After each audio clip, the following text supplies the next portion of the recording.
Hello बच्चों, welcome to my YouTube channel. बच्चों, आज हम रीजनिंग में जो है ब्लड रिलेशन के कुछ क्वेश्चन देखते हैं। ठीक है, देखो इसमें क्या होता है ना, अक्सर हम लोग क्या करते हैं, अपने से लेके हम सोचते हैं कि नहीं मेरे पिता के, माता के, चाचा के, ऐसे करके सोचते हैं। तो उसमें क्या होता है, कुछ तो सही हो जाएंगे एक दो क्वेश्चन, लेकिन मैक्सिमम क्या होता है, रॉन्ग हो जाते हैं। ठीक है, इसको हम क्या करते हैं, एक पर्टिकुलर फिगर बना के अगर सॉल्व करते हैं तो वो तुरंत सही होता है, हमेशा सही रहेगा। चलो आओ देखते हैं कैसे। कह रहा है ए बी की बहन है। तो हम पहले क्या करेंगे, देखो भाई बहन एक जनरेशन में होते हैं ना, तो ए, ये दोनों, ए जो है बी की बहन है। अब मान लो ये फीमेल है तो इसको ए बी की बहन है। बी सी का भाई है, बी जो है सी का भाई हो गया, बी सी का भाई है, ये मेल है, इसको प्लस ऐसे कर दे, या फिर आप लिख दो फीमेल मेल। ठीक है, अब कह रहा है सी डी का पुत्र है, सी जो है डी का पुत्र। अब पुत्र है यानी कि पिता क्या होता है, उसके ऊपर एज में हुआ, तो सी डी का, अब ये भी पुत्र हो गया। तो डी का ए के साथ क्या संबंध है।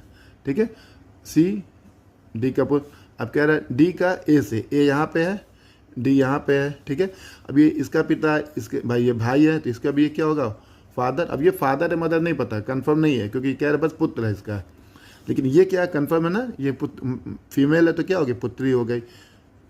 तो डी का ए से, डी जो है ए का क्या हो गया, माता या पिता।